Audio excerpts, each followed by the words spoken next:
I loved her against reason, against promise, against peace, against hope, against happiness, against all discouragement that could be. I know, sounds sappy, right? But Charles Dickens' novel, Great Expectations, challenges notions of love and social class to counter what you may believe. Throughout our in depth analysis of the main characters, the plot, the multitude of illusions, and finally the overall meaning of the novel, you should be able to see why we all love Great Expectations.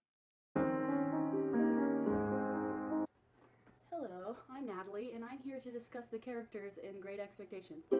Okay, Great Expectations is a great novel because of its characters. Dickens really develops these characters, and they all have such different storylines and lives, and they all weave together, and they're very developed over the course of the book. These are the main ones that influence Pip's moral development and coming of age story. So, firstly, we have Pip, our protagonist. He's an orphan and originally in charge in the hands of his sister and her husband, the blacksmith, Joe, and he's very much ashamed of his home. He has aspirations of love, wealth, and self improvement, all things that we want when we're kids. But one quote that really sums up his story is that he says, I felt more than ever dissatisfied with my home and with my trade and with everything. So he was really dissatisfied with his humble upbringings. He doesn't have that much moral development originally, like any young person, but through the course of the book, he does learn these things. At the end, he does learn a lot of appreciation because he comes to Joe and Biddy at the end of this book saying, Receive my humble thanks for all you have done for me and all I have ill repaid. So, over the course of the novel, he becomes his own person and he doesn't just rely on others and their expectations of him, but his own. And he also gains a lot of wisdom, becomes a man basically. Estella is the second most dynamic character in this novel because she really is a focal point of Pip and also changes as well. She is a very proud beauty at first, and she's just not even just the hopes and expectations that Pip has, but she encompasses his entire being. Like everything he wants to do is because of her. And he learns to grow out of that, but she is also the adopted daughter of Miss Havisham. At the end, she does experience change. She kind of grows out of her proud ways. At the last chapter of the book, she tells Pip, I have been bent and broken, but I hope into a better shape. So basically, she believes at the end that because of everything she's gone through, she's a better person because of it. The next character is Miss Havisham. She's the broken-hearted old lady in the wedding dress. Can't really get over when her fiance stood her up and kind of ripped her off, and she's just stuck in that period of time. And she was determined to make men pay, basically. Yeah, because she just like holds a grudge over a long period of time. She wants to live vicariously through her adopted daughter, Estella. And then Provis is Pip's real benefactor. So all this time, Pip's been thinking that he's Miss Havisham's his benefactor, but then it turns out to be Provis, who was this convict that Pip helped when he was little, and later went to Australia and made a bunch of money, and then sponsors Pip. And he's actually Estella's real father. And yeah, he's kind of an interesting character because Pip always has mixed emotions about him. And then Joe is the epitome of goodness and wisdom. He's Pip's sister's husband. He's the blacksmith. And he's Pip's father figure that really helps him a lot, nurses him back to health, pays his debts, always looking out for him, even though when Pip was a little savage towards him. Dickens does a good job with focusing the changes on just a couple people and really has all the characters really influence this coming of age story that is Great Expectations. Hey, I'm Shiloh, and I'm here to talk to you about the plot of Great Expectations.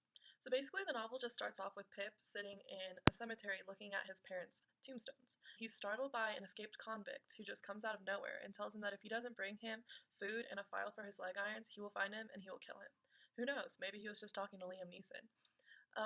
The convict is soon captured after receiving these items from Pip, but he takes the blame, and nobody ever knows that Pip took them. Days after this incident happens, Pip is asked to go play at the Status House, which is the home of Miss Havisham. Here at the Status House, he meets his love Estella, and although she treats him very poorly, he wishes to become a wealthy gentleman in the future, so he'll be worthy of her. Miss Havisham helps Pip to apprentice his brother-in-law, the blacksmith, and follow in his footsteps. However, Pip wishes for more. One day, a lawyer appears at Pip's home with amazing news. An undisclosed benefactor has given Pip a large sum of money and asked Pip to come to London to further his education. And he loses touch with his friends and family back home, but he still plans on pursuing Estella. Several years after this happens, someone breaks into Pip's room. It's the convict from the cemetery, and he informs Pip that he's his benefactor. Pip feels that he must help the convict, named Magwitch, escape after all that he's done for him. Before Magwitch's escape, Estella marries Bentley Drummle, and Pip visits the status house where Miss Havisham apologizes for treating him poorly in the past. During the escape, they are discovered by police and Magwitch is sentenced to death, which leads Pip to lose all of his good fortunes. Soon after, Pip falls ill and Jo comes and nurses him back to health. When he is well, he returns to his home to marry Biddy, but her and Jo have already wed. Many years later, after going abroad with Herbert, he runs into Estella and finds that Drummle is treating her poorly. They rekindle and leave the garden hand in hand and believe they will never part. Hi, my name is Avi, and just like all the other girls before me, I'm here to talk about one of Charles Dickens' most famous novels, Great Expectations, more specifically, the overall meaning of it. So, I know that a lot of you may be thinking that the overall meaning might be as simple as saying that finding true love is the most important thing. But when analyzed in detail, there's much more to the story. By the end of the novel, Charles Dickens teaches all of his readers a very important life lesson through Pip. And you might not have guessed it, but that life lesson also happens to be the overall meaning. So, just like Pip, readers have learned that social status and wealth should not and will never outweigh love, happiness, and family. And this can be seen in one quote where Magwitch is finally telling Pip that he is his benefactor, and he says, "I swore that time, sure as I ever earned a guinea, that guinea should go to you." And I get it, I do, that this quote kind of does promote wealth and it kind of does promote status, but that is not the main significance of it. The meaning behind it is. Magwitch earned this money for himself, and he worked so hard to get it. But instead of keeping it for himself, he gives it to Pip in order to improve Pip's life, meaning that he most likely values Pip's life over his own, as he values their friendship and their unconditional love and their father-son relationship. And so overall, this proves that the wealth and status that may come with becoming a gentleman are not nearly as important as friendship, love, and happiness. I'm here today to talk to you about the allusions and symbolism within the book. So the first biblical allusions of the novel are the names. For example, Abel is a big name in the Bible, and Abel in the novel is a convict. The book is all about self-growth and development, which in and of itself alludes to the Bible. For example, Abel Magwitch, or the convict, is an allusion to Cain and Abel in the Bible.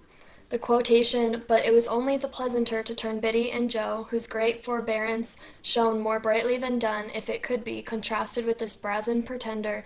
I went towards them slowly, for my limbs were weak, but with a sense of increasing relief as I drew near to them, and a sense of leaving arrogance and untruthfulness further and further behind." This quotation alludes to the Bible as Pip being the prodigal son. Like the prodigal son, Pip is welcomed back with open arms by the people that he left and treated very poorly, but of course they never stopped loving him. Another one of the biblical allusions is Mr. Jaggers washing his hands after court. This symbolizes washing the sin off of his hands. The main symbols used in the novel were the mist, the stopped clocks, weather. Weather is used very often in the novel to describe the tone of the situation. For example, Pip says, "The June weather was delicious. The sky was blue, the larks were soaring high over the green corn. I thought all the countryside more beautiful and peaceful by far than I had ever known it to be yet." The weather in this scene is very nice and peaceful, which describes the tone of this chapter. The weather is nice because Pip is finally back home where he can see the ones he loves. All of the clocks, including Miss Havisham's watch in the Sadist house, were stopped at 20 minutes to 9. As described by Pip, these stopped clocks symbolize Mrs. Havisham's attempt to stop time and her refusal to get over events from the past. So she was to be married to a less wealthy man whom she was in love with, and on the day of their wedding he ran off, taking a large sum of her money with him. The time was 8:40 when she realized that he was not coming to marry her and that he had run off. She doesn't want to move on from this event, thus why the clocks have all been stopped and she is always in the white dress that's faded and everything is the way it had been on that day. So the mists in the novel symbolize psychological uncertainty and doubt. When the mists rise, the characters feel as if a cloud has been lifted and they can think clearly. Although it may sound sappy, Great Expectations is not your typical love story. It shows development from boy to man. It shows you that sometimes what you've always wished for is not what you've always needed, and that through patience you can still get the girl. This novel focuses on highs and lows, and that's why it's so easy to love Charles Dickens' Great Expectations.